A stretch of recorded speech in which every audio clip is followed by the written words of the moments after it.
Shot is presented by Botano. The game starts now. Here are your hosts, Brent Wallace, Jason York, and Bobby Ryan.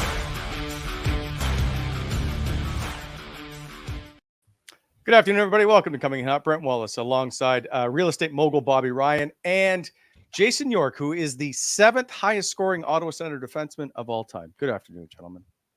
Top 7. Well, I think I played a few more games than some guys that maybe are going to catch me pretty soon. No, nobody's close to you. Artem Zub has 54 points. He's tied for 23rd. You Zubinator.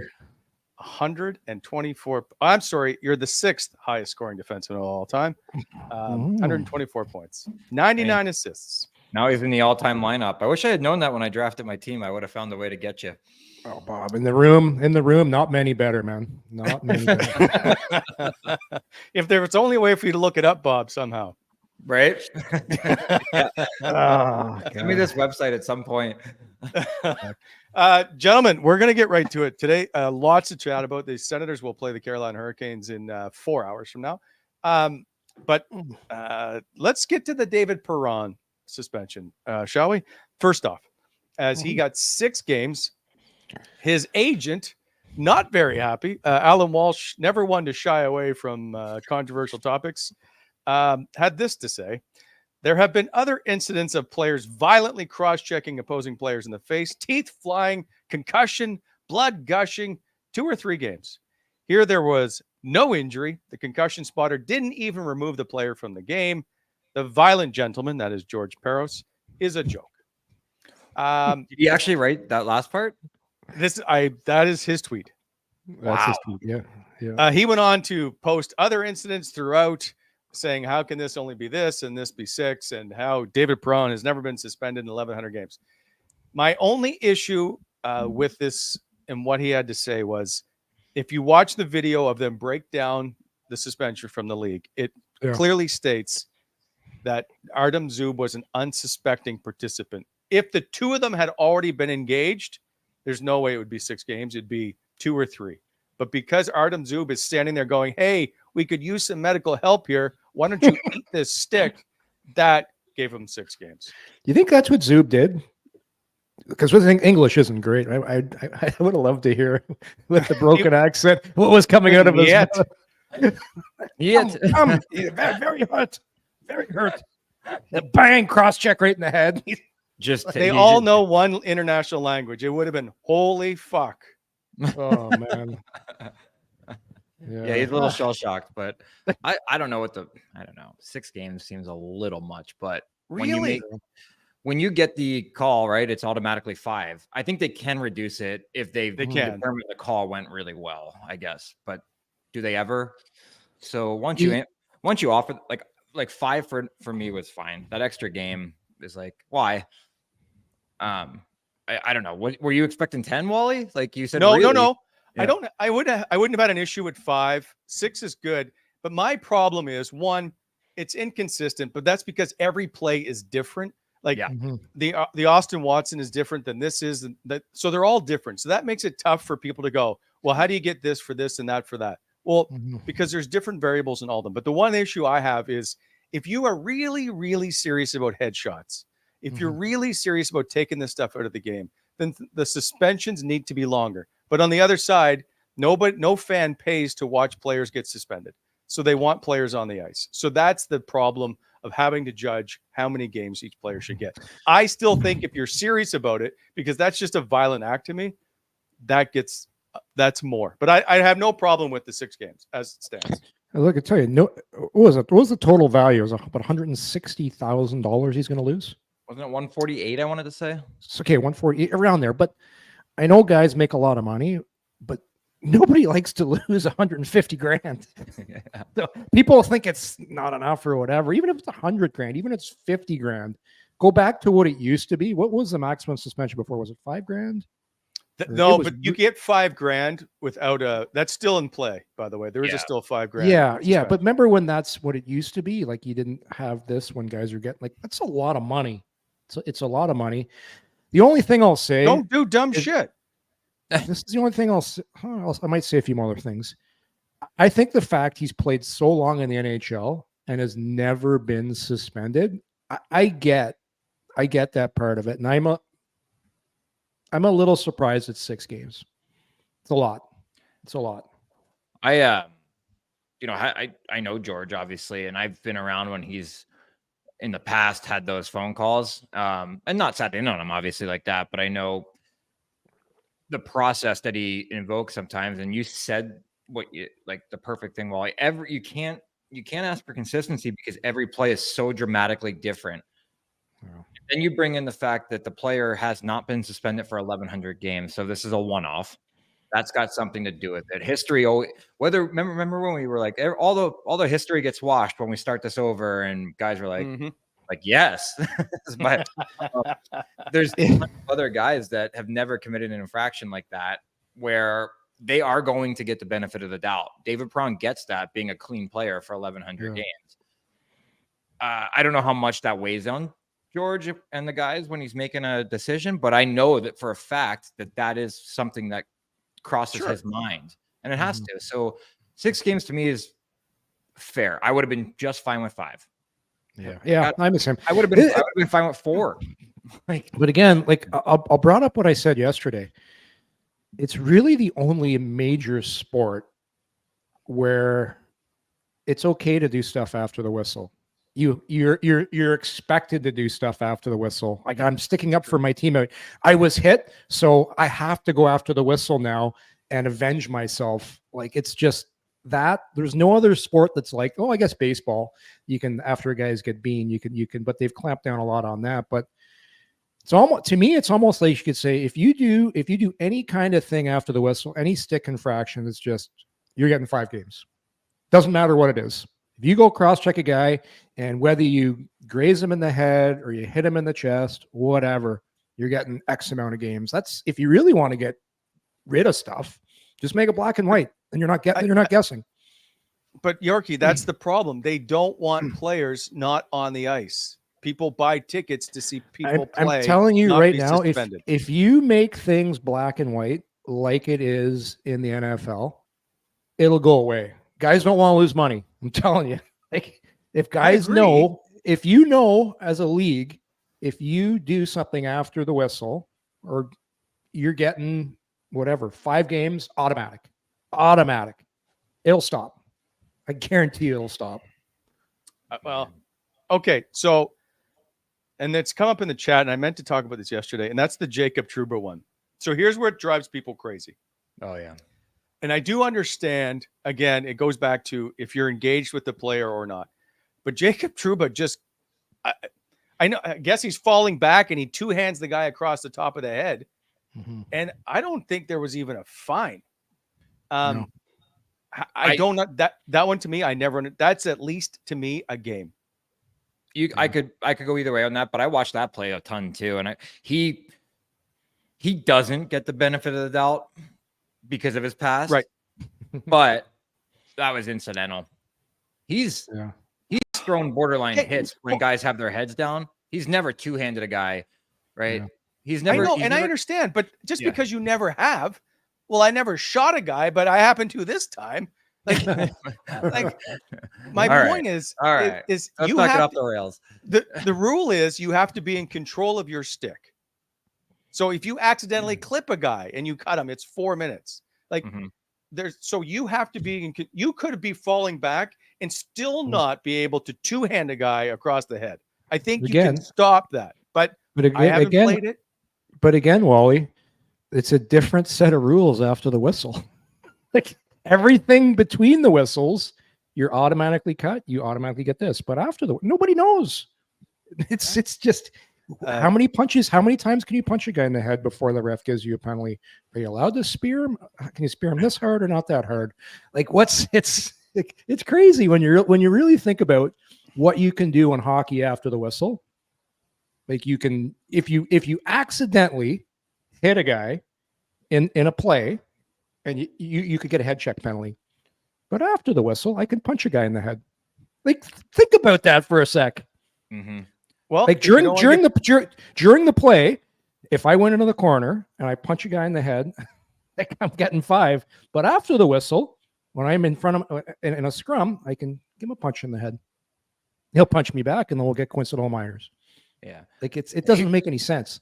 I just want to draw the comparisons to I don't want to draw comparisons. I want to put comparisons to the bed between the Trouba incident and this one, because Trouba was clearly engaged with the player and got his stick up. You know what? If Frederick had even bled, maybe it would have been a 4 minutes, but he did not, and they moved on. Perron skated around an unconscious player and cross-checked somebody in the neck or the head, whatever you want to call it. Head, yeah. So there's malicious intent, whereas I don't give Trouba the benefit of the doubt. I think he throws some hits that every single night you're like, dude, like, what are you doing? But that being said, I don't think there was any malicious intent. He didn't control a stick, so there is that argument, but you cannot compare these two incidences. Not even close. No, and I agree with you. My point is I don't understand how Jacob Trouba, and he got a $5,000 fine. Thank you for telling me in the chat. I couldn't remember. I don't understand how you can club a guy like a baby seal and not get a suspension. Because he had two hands on a stick and he didn't mean to. But can we all agree though? Any team that has one of their best players, or not even your best player, lying on the ground, everyone's expecting someone to do something. Absolutely. Right away, you got to get in there. It's like, okay, what am I doing here? What form of vigilante justice am I going to serve on this? Okay, today I'm going to go with the cross check. Shit, I got him too high. I'm getting suspended. It's like, wow, he leaps at him. Yeah, Perron's just not good at it. Some guys are better at it. No, try harder, David. He's not very good at taking care of business after the whistle. And now he's getting suspended for it. You got to go in and get a clean punch to the head, tackle, guy turtles, continue to punch to the head, then you won't get suspended. Yes, and so Eric Goodbranson got one game. But again, it comes back to, and it plays a huge factor in this, Yorkie, and I don't want you to miss this. If they're actively engaged, then it's not as unsuspecting. Okay, was the guy engaged? I understand he turtles and he punts. I understand he punches the hell out of him. But under the rules, or there are no rules after the whistle. We don't know what the rules are. I'm sorry. That under whatever the league, that's more acceptable. This is we need a set of rules between the whistles and a rule book for after the whistle's done. So we're all the rule clear. After the whistles is George Perros. That's the rule book. Well, no, but it's always different. Okay, but every incident's different. You just want cut and dry, copy and paste. It's this. Cut and dry. I don't believe that's available. Could be. If you want to cut everything out, you do something automatically after the whistle that is a suspendable offense. It is whatever you want to call it, 5 games. You will clean up the shit in a hurry. I guarantee you. Fair enough. Bench clearing brawls. If you're the first guy over the boards, it's an automatic 10 game. Any more brawls? No more line brawl. No more bench clearing brawls. Well, because it's set in stone. Because everybody knows what you get. But I think that's more clear cut. If it's let's call it a cross check. Let's say it's two guys in front. It's a cross check, whatever, like Austin Matthews. I don't believe that every instance the same, and I don't believe that that's a clear cut, should be an automatic fight, whatever. I know what you're trying to get to. I just feel in this game, the way it is currently managed, that is not part of it. In football, if you punch a guy after the whistle, you're out. You're out. Yeah. You're out of the game. Yeah, I know. And is football more exciting than hockey? No, Yorkie, no. Well, TV viewership would dictate differently. Yeah. Hey, I know why TV viewership on football is high, because I happen to live in the South. Right? Yeah. Hey, listen, it was a national betting league, but now every league is. So now it's like, yeah. Anyways, that's how you get rid of it, and we'll never get there because hockey's different. But I'm just saying that's how you get rid of it. You just validated my point by talking about Brent clearing brawls, and you said guys know exactly what's going to happen. I am trying to play devil's advocate for you just because, but I agree that there needs to be some kind of rule book of infractions that they adhere to. Like right. I think if you and I know you guys don't prefer IHF hockey, international hockey. Oh. Okay, so But you're both Neanderthals because they call the rule book the way it's supposed to be called. No, Whether they're you guys awful. like it or not, they call the rule book. It's such brutal hockey. You can't touch anybody. You can't. That's why they play on the big ice, because you call it cleaner because it's easier to call over there, and there's nothing Neanderthal about it. IIH hockey sucks. The refs are so bad. They're awful. And then they can't explain to you why they called it because you don't speak the same language. So you just get in the box and you feel stupid. And yeah, I hated that rule book all the way back to World Juniors. Painful. I had 120 minutes in the Swiss League, and I think in 35 games. I will say I did love playing there in Sweden in the short period of time I did, because it was like you were either on the penalty kill or on the power play, and I didn't play. So I played half the game and just chilled the other half. I'll take my check, please. Yeah. Well, I was playing for free, but I would just give the puck to Anjay on that big ice and then stand there for one timers. I loved it. Okay, but the argument still stands. They call the rule book, whether you like it or not. They call it too tight. But it's the bizarre. I agree with you. They do, but I don't like it. It's the bizarro world rule book they call over there. No, and don't we? And every single World Juniors, when a Canadian kid absolutely lays out some kid from Norway when they're up 9-0 and gets suspended for a game, aren't we up in arms saying it was a clean hit? Yep. It never fails. You're playing Kazakhstan and you're up 15, but you can't touch anybody still. I hate that. I would their checks. Speaking of World Junior, I would, anybody that talks about hits, and you just mentioned guys that are laying guys out at 9-0. Do you guys remember the one World Junior when Jordan Tutu was playing? Oh yeah. Like it was savagery on the ice. He was laying guys out like I've never seen before. Dion too, the year after. Double Dion. Yeah. Did I ever tell you the Jordan Tutu story from Detroit when I was sitting on the bench with him? No. Oh no. So we're playing for Nashville and we're playing Detroit, and it's Toots' first year in the league. I just happen to be sitting on the bench, and he's sitting there. He looks at me and he's like, Yorkie, I'm thinking about running Yzerman. What do you think about that? Think I should do it? And I'm like, that's not a good idea, Toots. Yeah. He's like, okay, I won't. I'm like, good decision, because we will have a bench clearing brawl if you run over Stevie Y. That's amazing. Yeah, he had no fear. My God. Oh, do you know Toots at all?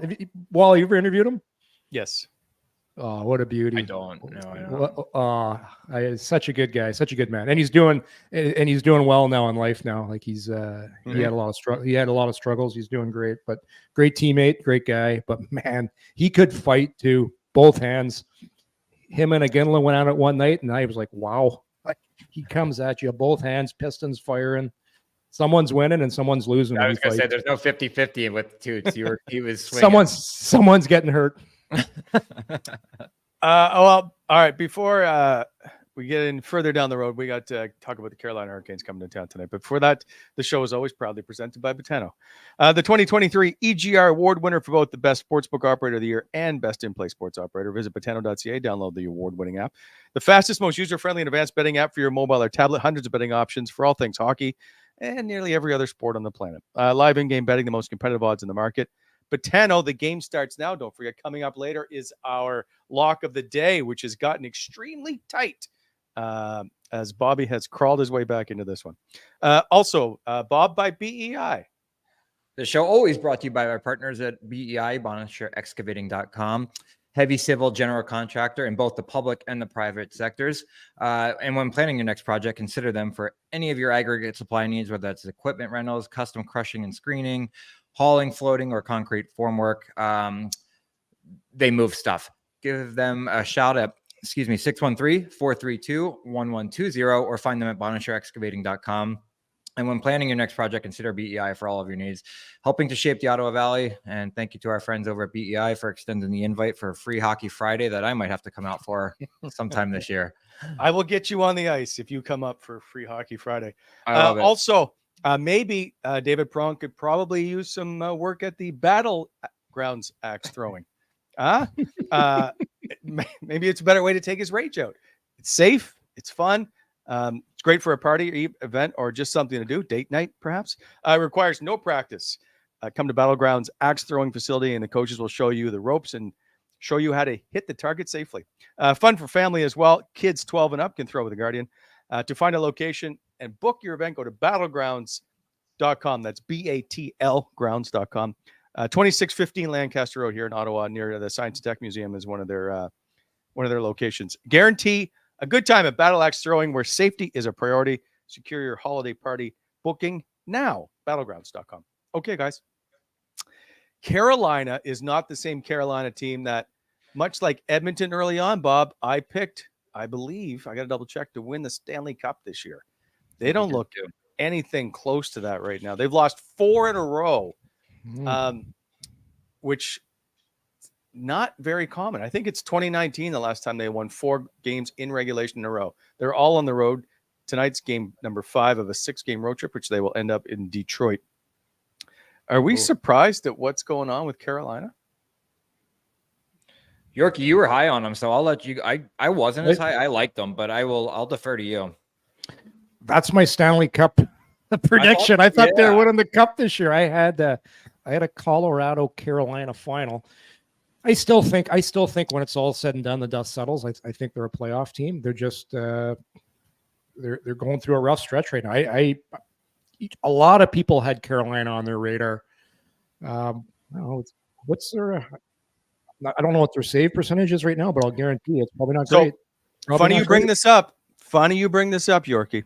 The 2 goaltenders right now, Kochkov, if I'm saying his name correctly, and Antti Ranta, are the 2 worst goaltenders in the National Hockey League who have played 10 games in save percentage. The bottom 2. 49 and 50, they rank 873 and 860. The league is so predictable. Like, I didn't even have to do any research on that. I knew it. Like, you just show a team that is struggling will have 2 goaltenders, or at least one that plays the majority, that is not having a good year. And that's the league. People don't understand how tight the NHL is. The margin between winning and losing is so tight. There's a lot of coaches will say, well, whoever wins the special teams game usually wins the game. And that's if you win the power play and penalty kill battle, if you have the best plus minus in that for that certain night. But end of the day, man, it's a game of goalie. It really is. Like, if your goalie is struggling, it makes it so hard to win. And clearly that's happening in Carolina right now. The numbers don't lie. They're having a tough time finding saves, and that's why they find themselves where they're at. It's pretty simple. Yorkie, and you, I think if I'm remembering correctly, you were very high on the defensive core, and that's supposed to give you a little bit of a stop safe when you have that good of a D core and the way that you play the game. Yeah, I understand that the goalies are getting shell shocked a little bit, but I haven't, and I'm saying I haven't watched Carolina nearly enough this year. I think I've caught maybe 1 game. And it was the 3rd period where McDavid just walked Brent Burns and and touched it over to Hyman for his 3rd of the night or whatever it was. That was really one of the few games that I've watched. But is the D-core bad, or are they just not? Because that's supposed to be the best D-core in the league, arguably, right? Yeah, they're supposed to be, and they play a real simple game. Like, they play high percentage hockey. They manage the puck well. You see a lot more chip-ins and putting the puck to space with Carolina.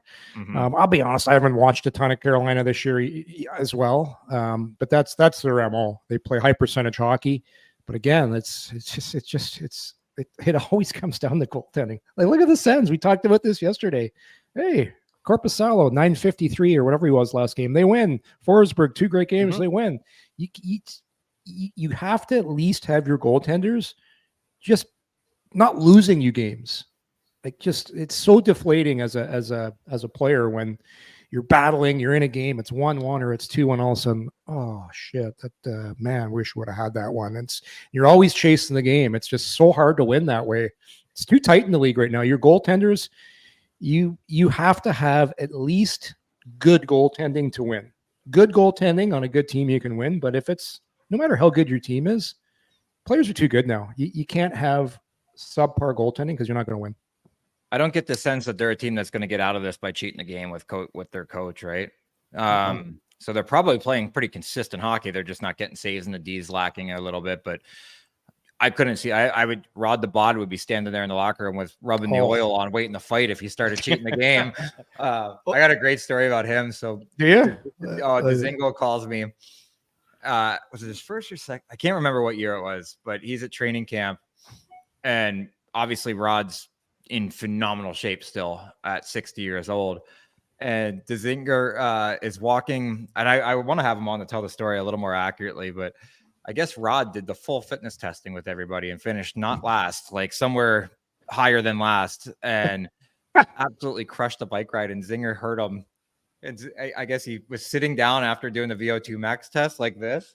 And he's like, Rod, what are you doing? You're 60. Why are you doing this to yourself? Just in arrears that he went and did all the testing. And Zinger's like, if I don't beat this guy, I'm gonna get cut. So he's like, this 60-year-old. Well, I just looked him up. Rod's not that old. He's 53. Whatever. Like, He's talking to Zinger called him 60. I want to say Zinger said 60, but he's of course he did. Could you imagine if your coach beat you in fitness testing? Oh, I love it. Just call him a 60-year-old man. I was beaten by a 60-year-old man. I gotta fire Zinger up and get him back on for some more stories because he never stops. Oh, he's so good. We get a Christmas edition with Zinger. Get him on, tell some Christmas stories. What's he doing? What's he doing right now? He's bothering the hell out of me. I don't know what he's doing. He's texted me 15 times today about fantasy football. I'm like, because I run the league, and I'm like, would you stop? You'll get your money, or you're gonna pay. Like, so that's what he's doing. He's gambling, apparently, fantasy football and hedging all his bets. Is he done? Is he not playing anywhere? He's not. No. He talks about going over to Russia, and I think he just said, I don't want to leave for 5 months because they got a 6-month-old at home, I believe. So, yeah, I think he's punting on it, and whatever he'll be good at whatever he does next. He's too likable and too good at it. Yeah, Zinger, get your ass over to Russia. Make the money while you can. Go make a couple bucks. I don't know that I would go right now. Yeah, I don't either, but I'm not in that position to actually say whether I need it financially or not. Nobody's dangling $1 million in front of my face. I get it. Yeah. But boy, like Swiss League. Swiss League would be lots of fun. Bring the family. You can bring the family there at least. True. He called me about that league 5 times, and I said, "Go play." Like, what else are you gonna do? Oh my God. Yeah. Especially if you have young kids. If you have young kids, and they're old enough to play hockey, and you go over and play there, your kids get the golden Swiss hockey license, which means if you're signed up for Swiss hockey for 2 years, when they get older, they can play in Switzerland as a non-import, which is it's called nice. It's the golden ticket. It's. I wish I would have done it. It's a great thing for your kids to have. Isn't that how Mason McTavish went over? Exactly. Yeah, because his dad played in Switzerland. I played with a guy in Lugano, a guy by the name of Ryan Gardner, great guy. He was my interpreter while I was there. His highest level of hockey he played was the OHL. Then he went over and played in the Swiss B League, and then got good enough when he was like early 20s to play Swiss A. Played at least 15 years in the Swiss League, made a great living. Speaks like 7 languages, is now he's working for the Swiss Hockey Federation, played on the Olympic team too. It's such a great thing to have if to pass on your kids, if you can do it. I think it's a great thing. I just heard back from Zinger because I sent a picture of the two of you, and I said, we're talking about what an idiot you are. And he said, if you guys send me your best bottle of red and I'll come back. And then 2 seconds later, never mind, 3 bottles. So we got to bribe him. Does Zinger know what a good for that? Does he know what a good bottle is, though, Bob? I don't. Is he a wine guy? No, I wouldn't cook with what I wouldn't cook with what he used to serve me. Because you guys told me, put me onto this Camus thing. I've now been checking out bottles. There was one the other day. I was in Rochester. It was $768. All right. Okay. US. Was it special selection, Camus?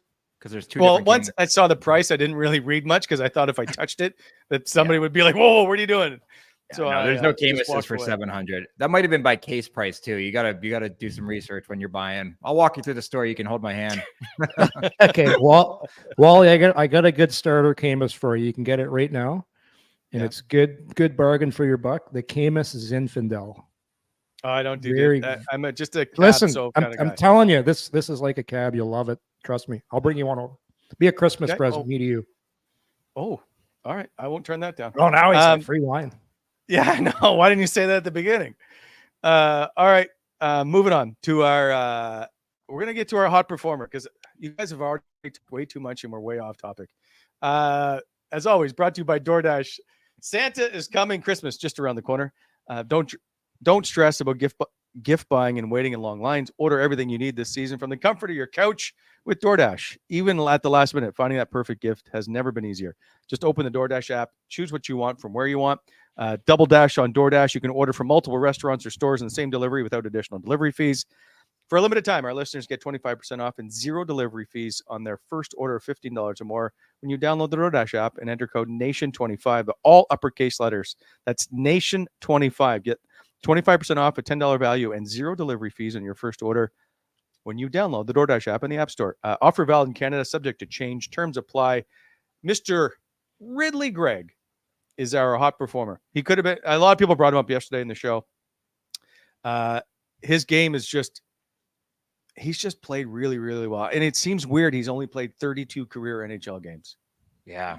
It feels like we've been talking. Well, we have been, but just got his feet wet last year. This was his big year. I actually really think we would have been, well, we started to, but we told you not to start talking about rookie of the year when you did, Wally. But but it's a shame he got injured because I do think he would have played himself into contention there. And he still could, right? He still could. He missed some time, but man, he's a good player. He just gives them an element they don't have. He's mean, finishes every hit. I think he's going to become one of their most important players in time here. I really do. Yorkie. He might already be. It's a very good point. Wally, who would you like to ask me? And I don't know if I've said this to you before. Is he somewhat like a Mike Fisher? That's a great comparison. Like Fish, I used to call Fish the Christian gladiator, just like angry, but very nice. No swearing. I don't know what Ridley's like off the ice, but yeah, Fish played the game really hard and could hit you right through the boards. And I've seen Ridly Greig. We all saw the big hit that he threw on the DeBrincat. He got a boarding penalty. Like, he's a guy, I think he's exactly what you need playing after Tim Stützle. Tim Stützle is your offensive guy. He drives plays. And then you got Greig, who is just hard to play against. And he's going to get harder to play against. And guys, he's coming off, like, I'm shocked. He's coming off the high ankle sprain. I didn't think he would have this much jump this quick. So we got to remember that too. He's still figuring out the league in his rookie season. There's not many young guys, Bob, that come into the league and kind of play fearless. Like, they don't. There's a lot of guys that they're in their first year. They're respectful. They're not trying to piss guys off. They're trying to find their way on the ice. Where Greig's like, I don't care. I'm here to do whatever I need to do to be successful. I'm going to piss another guy off. That's fine. I remember when I was a rookie, I was like, it's kind of like, excuse me, you don't want to like ruffle feathers and this and that. I like Greig's attitude. I think it's sorely needed with a group that has a ton of skill and a lot of guys that aren't, besides Brady, overly physical players. So on the Mike Fisher note, Yorkie, and you'll remember this, when he came into the league, he was penciled in mostly as a third line guy. Yep. And then he moved up to I believe there was an injury and he got put in that second line spot, ended up being a 20 goal scorer. And he never came out of that second line spot. He was just really good. He grew into that role. I think he's that guy. I think by the end of this, with the offensive upside he has, he is your second line center. So I'm going to ask you this question, gentlemen. Ooh. Tim Stützle is your number one center. I don't think that's an argument. No, At least I hope it's not an argument. That's a whole other show. So you have, and now I'm going to put Mark Kastelic as your fourth line center, unless you want to fight for Rourke Chartier, but that's okay. So here's my question. Rourke dog. You have Josh Norris, Shane Pinto, and Ridly Greig. Which two of the three are you taking? We're going to stir the pot up. Isn't it Christmas time coming up? It's like, oh, man. Oh, Bob. That's your boy too, Norris. I know. That's your boy. You building a team for the future. Which two of the three are you taking? Josh Norris, Ridly Greig, and Shane Pinto. So I'm going to take Greig and Norris.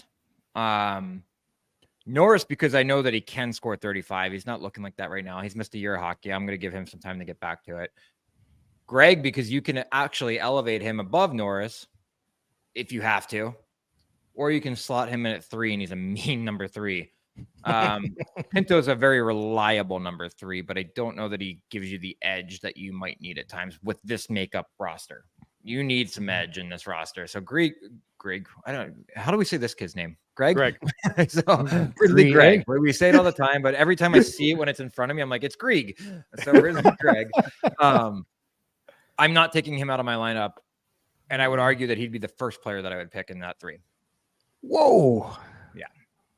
Yeah. That's how much I like his game. Yeah. So Norris is going to be my answer because I know that the capability to score 35 to 45 is still there, given the right players around him. But he's got to get better defensively too. Yeah. See, for me, I like Josh a lot as a player. He can arguably the best finisher on the team with that shot, that release. Yeah. And everyone's wondering why he's not scoring right now. They've got so many guys. Like right now, Tarasenko's scoring, Drake's scoring, Brady's scoring, Timmy's setting guys up, Giroux's they've got so many offensive guys. For me, I want my second line center to be a really hard guy to play against, to be a guy that is a 200-foot player.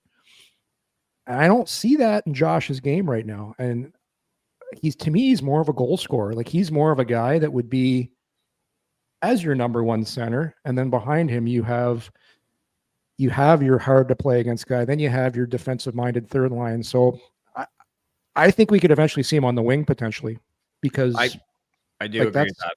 Like I think he's a guy, you get him on your wing and he's got some great speed. He's great at finding those soft spots in the slot. Like when you watch a lot of his goals where he just comes, hey Bob, he doesn't come in right away. He knows exactly when they come into the high slot. So to answer your question, I'm going Norris on the wing. I'm taking those other 3 guys as my center and I'm moving Josh over to the wing, and I'll still have him if I want to take faceoffs. I don't want to lose any of those players because Tarasenko is not going to be here after this year. I don't see him coming back next year. I don't see Kubalik. So there's 2 goal scorers gone. I don't want to lose Josh Norris's stick, and I insert him onto one of those wings. I just think right now, it's a weird fit, but they'll deal with that when it gets to when Pinto's back. You'll have to deal with it, figure it away, and he's going to take a while to get back into form too. But yeah, I see Josh long-time future here on the wing, kind of like Claude Giroux. Like you watch how Giroux plays, he's really a center out there. Like he's really a center. Like when the puck's dropped, fellas, does it really matter? It's F1, no. F2, F3. On the back check, if you're the first forward back, you're playing down low. Like this whole center stuff, it's a little bit overrated. But yeah, no, that's I'm keeping all 3 of them. I will say though that there's a lot of wingers out there, and I was one of them that just got a touch slower coming back. So you were an F1, right? Get the Norda. Hey Bob, the Norda track. Yeah, where are you at, Dutchie? My arms are pumping, my legs aren't. Get back there. That's when you use the stick to push them further up the ice. I did that plenty of times. Yeah, yeah. Get going. Does Duchesne? You got to work both corners. Duchesne uses like Norris. They both use really short sticks, right? Yeah, it drives me nuts. It's so hard to pass to guys like that with the short stick. Yeah, you got to get it into their feet almost. And I had a tough time with guys that did that. I always found Duchesne was not great defending down low in his own zone. I think there's something when you have a little stick and you got to defend down low with a little stick. It's like you got T-Rex arms. It's like your reach can only go so far, right? Especially you're playing with a mini stick. And you're trying same to arms as Wally at dinner. Trying to get that the alligator arms. When the bill comes, Johnny Long Pockets. Yeah, he's a meerkat. He goes straight meerkat. Wally Long Pockets. That might be a new handle for you. Somebody get a graphic. This is a bad time. I shouldn't admit this. Today, I went out for breakfast with with Sam Cicerello, the producer of TSN, and John Abbott, who's calling the game tonight. Abbott picked up my breakfast, and then I met Mendez for lunch, and he bought my lunch. So two for two. I just pulled the ice as my birthday, and away we went. There you go. We're moving on. By the way, I would take. Who you taking, Mr. Greig is on the list for sure. The question is Norris or Pinto. If money's not a factor, I still think Josh Norris is my guy. Yeah. But I don't know if Shane Pinto can get to 30 goals. If Shane Pinto could do 30 goals, I would keep him over Norris. Does he really need to though? Brady's getting you 40. Like when you think about it, how many guys are getting 30? But we're not. If we're not comparing, we're just taking 2 of the 3 without comparing who they're going to play with. We're not going to, because I did that too, but I still stand by my 2 guys. Yeah. So I get what you're saying, Yorkie, but just pick 2 without knowing who's playing where. And we factoring money into this too? No, but you moved a guy to the wing, and that wasn't part of it. So I don't even know why I asked you questions anymore. Well, I like Norris. He's going to be very valuable to this team. Because Tarasenko's not going to be here, and neither is Kubalik, and he's going to be. People in the chat don't understand why Tarasenko's not going to be here, and it's pretty simple. One, he wants more money, and the Ottawa Senators aren't paying more than $5 million for Vladimir Tarasenko. I'm going to tell you something, and I loved how he's playing. He's playing great. He would have signed here right away because he waited to see who else was coming to give money. Like, he's not signing here next year. I think he's going to play himself into a better number, especially if the way he's playing now can continue. So, yeah, he's playing great, but he's playing great. You're at the point where you have some stop gaps, and that's what Vladimir Tarasenko is. But this team's the team. You have your core and you fill it out, and I don't know if you want to fill it out with guys that are 32 and 33 at this point. If you're planning on making the playoffs and you're filling a roster based on what you want to take into the playoffs. And long term, he's not the guy. He's came in for a year. He's going to give you some offense. If you're in a playoff position, you keep him. If you're not, you flip him. That's just how it goes, right? That's the business side of it. And here's the other thing: if everything goes according to plan, and Ottawa gets on a heater here, they make the playoffs, have a little success. One would have to think Tarasenko is going to be a big part of that, right? So he's going to get a pretty nice contract, and all of a sudden you're going to have to pay him a lot at that age. I'm with you, Bob. And nothing against the player. He's been good lately. It's been nice to see. Yeah, I agree. All right, moving on. Something I want to bring up because Drake Batherson will play his 250th NHL game tonight. By the way, Vladimir Tarasenko, game 698 tonight, game 699 in St. Louis. So we'll see if he gets to 500 career points by then. I think he's 3 off the pace. If I can't remember the graphic. Anyway. Drake Batherson. So people are wondering, let's look at how he's done so far in his career. He has the 8th most points of any Ottawa Senator player to begin their career with the Ottawa Senators after so he's played 249 games. So if he has a 3-point night, he'll move ahead of Erik Karlsson. Pretty good numbers for a guy that we tend to crap on as a fan base an awful lot. I think they're great numbers. I mean, he's such an underappreciated player. The way you said it, right? We tend to give him shit. I don't jump on that bandwagon a lot because for $4.8 million, I love him. So I think he's phenomenal. I think he's arguably after Timmy Stützle, their most talented player, the player that's going to show up the best in playoff games. I do think that because of the way he is as a player and the way his game's built. I'm looking forward to seeing him in the playoffs eventually. I really am. But pretty good stats and pretty good company right there for a guy that flies under the radar. He's a big guy too. I don't think people realize how big he is. Like he's about 6'3". He's tall. He's long. He can play physical. Like I think when playoff hockey starts and everyone has to start playing physical, everyone's finishing, everyone's playing physical, and the ice shrinks. And there's not as much time and space. I think that's when you're really going to see him step his game up. When Ottawa finally does get to the playoffs, that's where I think you'll see Batherson really thrive in an environment like that, when there's not a lot of time, not a lot of space. You got to kind of make plays out of nothing because he's got that ability. I'm a big fan.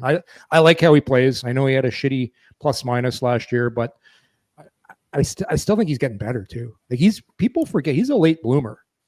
Like this guy was not he wasn't a star right away. And I'm trying to remember, he grew late in life too, right? Like I think he grew a lot and when he was 19, like his body kind of, like some guys are men at 15, 16, like he really didn't develop till later. So I still think there's some upside there and obviously get better defensively, but no, a lot to like with his game. Agreed. Wholeheartedly. I'd like to see how he plays out tonight. Okay. So a couple more topics to get to. So one is it's time for our Wendy's Did You Know, which is brought to you by the Wendy's Daily Face-Off Survivor Pool.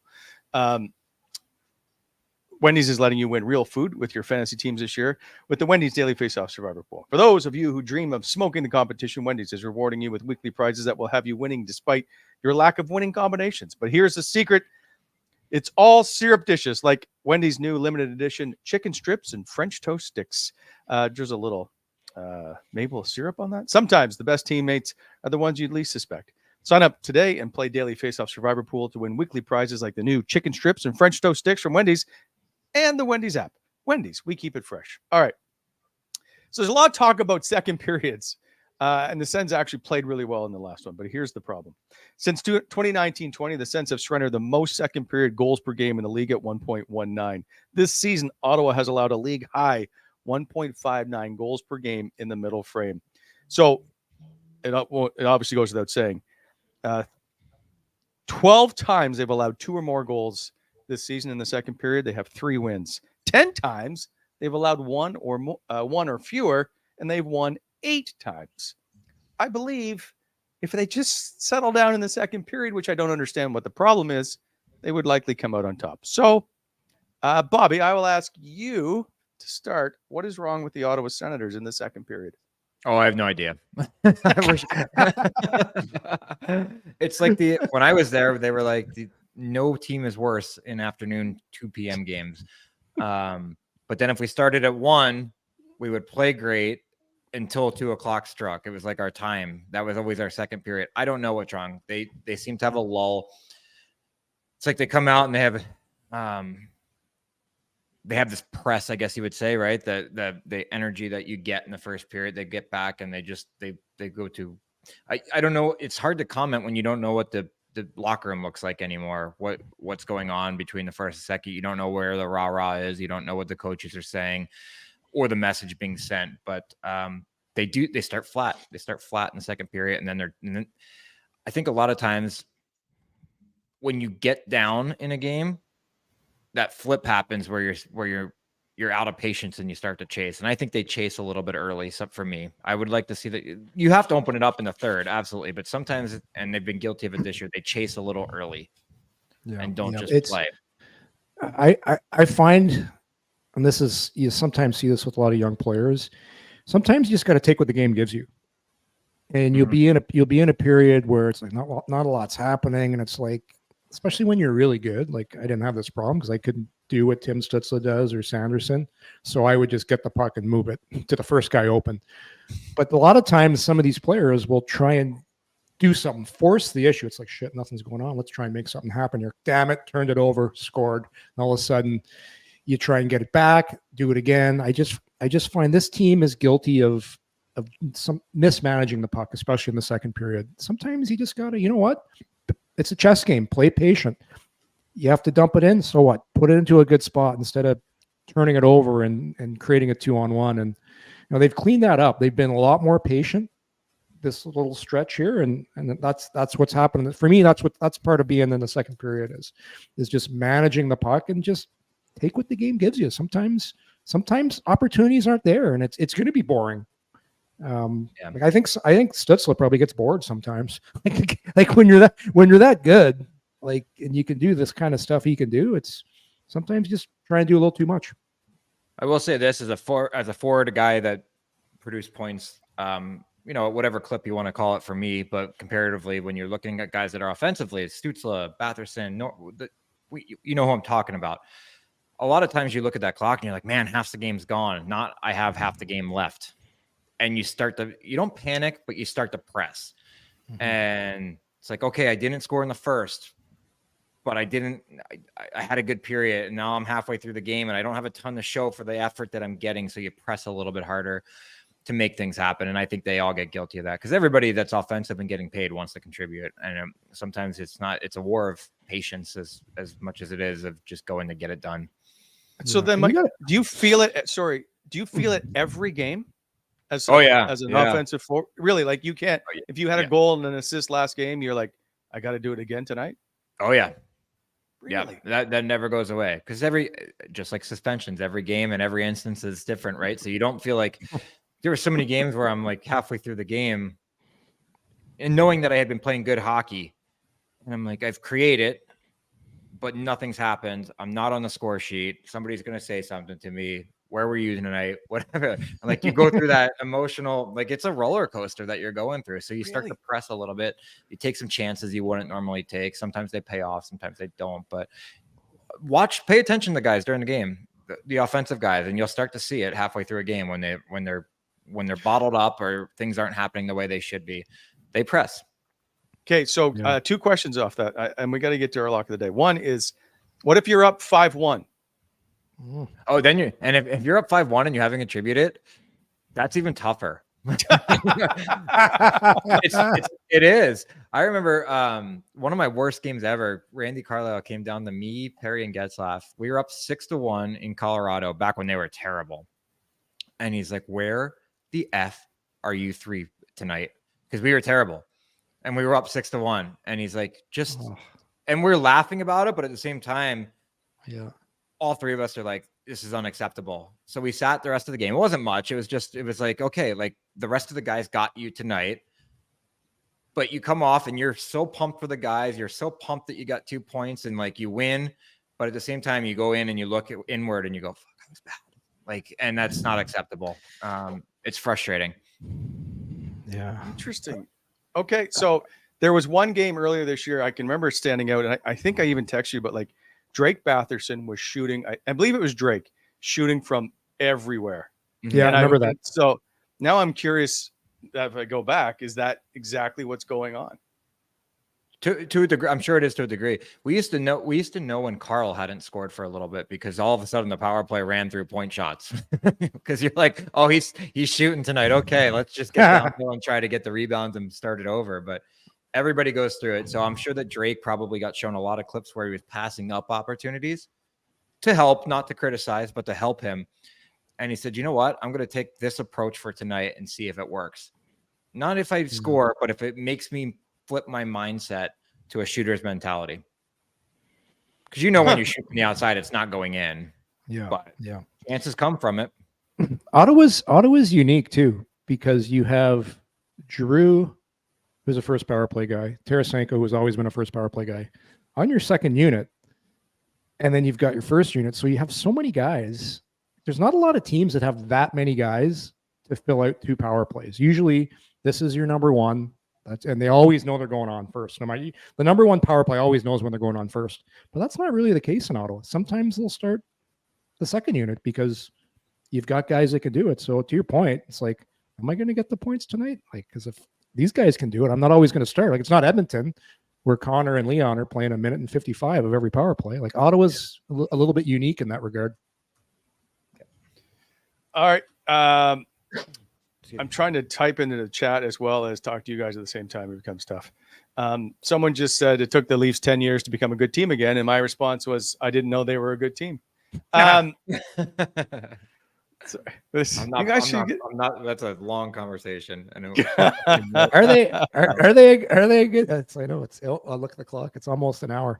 Are they a good team, Wally? No, we're not. No. And moving on. Finally, our last segment is brought to you by Charm. Go to Charm Diamond Centers. Proudly Canadian owned and operated since 1972 with more than 85 locations across the country through Charm and their sister brands. Get custom ring building delivered in less than 4 weeks with the Charm Masterpiece program and an unbeatable pricing policy. Don't forget, guys, not only Christmas, but Valentine's Day is just around the corner. Time to start planning. Holidays are coming up. It's the perfect time to check out the large selection of Canadian lab-grown diamonds, mined diamonds, and don't pay until 2025 with their instant in-store financing. Charm Diamond Centers is giving you the chance to win a $5,000 gift card. Become a champion with the propose. How would you propose? One knee, the bend and snap. Tag at Charm Diamonds on Instagram in a post or story with a video or photo of your propose. Be sure to use the hashtag the propose to be entered. For more information, go to charmdiamondshunters.com. Okay, guys, time for lock of the day. The Carolina Hurricanes, as we talked about, are in the midst of a 6-game road trip. Game number 5 tonight. The other 4 were all out west. They have lost 4 straight. The last time Carolina lost 5 straight games in regulation, January 2017. Sebastian Aho, by the way, pointless in these 4 games. The Carolina Hurricanes 12-2-1 when he records a point. So I'm going to put this to Bob first. Oh, because I get to pick. If you guys ran the show, then you could pick first. Bob, hold on. And by the way, Carolina historically has owned the Ottawa Senators. Like it's not even close. However, this is in Ottawa though. In Carolina, they've won them. No, but all like in general. Oh yeah. The last 4 games, and Bobby's well aware of this. Oh yeah. The last 4 games at Ottawa, Ottawa 3-0-1 versus Carolina in Ottawa. If that plays a part into your decision making, Bobby. Carolina was one of those teams that just would give you guys fits. Oh, it was, you just knew you were going to get whacked. Like, there's nothing worse than going into a game like that. Man, I don't know what I want to do here. It's like, do you want to ride the wave? Because I'm very, very high on the Sens right now. But again, Carolina doesn't lose like this for very long stretches of time. And it's like, what is tonight the night they come out of it? But I'm going to say no, and I'm going to take the Sens tonight at home. And the fans are going to love me for one day because I've been because I'm gambling and I've played the odds, but I'm going to I'm taking the Sens. Okay. Closed door meeting. I'm just doing some research on Carolina right now. I'm reading. No, I didn't know that. Oh my. Closed door. Oh, a couple of guys got some pee-pee wax from the boys and said you're not good enough. What do we? Oh, yeah. Martin. Okay, Bob, I will give you under this. It's like being in court with this new information. You can change your pick, but I don't think you want to do that to the fans. No, I'm sticking with. I'm riding with the boys. Okay. Sends for Bob. Yeah, closed door meetings always get you a W, though, don't they? For the most part. Well, they're on the record. It's what's his Martin Neckash there has said it's time to show the league that we are a good team. Enough is enough. So they're on the record for saying that guy loves the microphone, doesn't he? Oh, well, I'm a big fan of the closed door meeting, and I want to ride the wave too because I love how Ottawa's playing right now. They're playing more patient. They're getting good goaltending, but I'm going to have to gamble here with my brain. I don't see Carolina losing another one here, so I'm going to take Carolina. Guy hates the Sens. Yorkie, you own the team. How can you do this? Owns. Oh. Boy, you got to think the odds are in Carolina's favor, but their goaltending has been atrocious. I know. I might actually change my pick after you. I know they had a meeting, but they also managed to get out into the market last night. And the market's a wild and crazy place. So maybe. No. Monday night in the market. It's miserable. It's miserable here right now. No one's going outdoors. Yeah. It's gray. It's like rainy snow. No, they all ate at the Brook Street. Yeah. Now, by the way, 3 of those 4 losses have been 1-goal games, which kind of concerns me that they're not out of these games. Yeah. Mm-hmm. Except the 6-1 thumping they had in Edmonton. So it's got to be an Ottawa victory, doesn't it? It just feels like it's an Ottawa victory. It does. Mm-hmm. Yeah. Oh, by the way, Ottawa has played Carolina twice on this date, December 12th. But it happened a while ago. One is Alex Kovalev had a hat trick. That was 14 years ago today. Alex Kovalev scored 3 goals. Power play, even strength, and empty net goal. And then 16 years ago, the Senators beat the Hurricanes 6-0 Jason Spezza multi-point games. So, and Martin Gerber and Ray Emery has shared the only shutout in franchise history.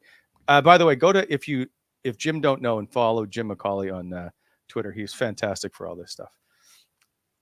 Ottawa will make it 3-0 versus Carolina on December 12th. That's what it's going to be. I'm taking the Sens. Love it. We're just going to pull away from Yorkie here. Smartest man in hockey, no more. It's been that kind of year. The Sennies are unpredictable. That I know. Yes. When you think you know what's going on, you don't really know. Yes. So I'm going opposite Yorkie here. I was going to take the Sens, but I'm going against my instincts and I'm taking Carolina. So you just referred to yourself in the third person is what I just heard. Opposite Yorkie. Yep. But hey, by the way, Wally, we never people want to know because we had that poll going last week about what I wasn't part of this poll. Well, Gavin, if you could cue it up, we have the answer of oh my God, of what character that Wally is going to be referred as, and the people have spoken. The people have spoken, Bob. The salty salt shaker, Wally, came up with the number one. Was that 38% of the people? Although let's say this: the Steve Martin character from Planes, Trains, and Automobiles, Neil. A lot of people, he was getting close. But the salt shaker is the best. We got to get T-shirts made. We got to get T-shirts made. We got to get next year's Christmas cards ordered. Yeah. Salty Wally is, people love him. They can't get enough. He's just I got to get my arts and crafts people out and get a little Christmas hat on that Salty Wally character. There he is, right there, with his buddy Mendez. This is complete HR violation of some sort. Yeah. So good. Okay. Well, until then, see you on Thursday, everybody. 9 a.m. Get the T-shirts ordered. Talk to you soon. See you, everybody. See you guys. Bye. Coming in Hot is brought to you by Botano.ca. Please hit that like button and subscribe to our channel to never miss an episode.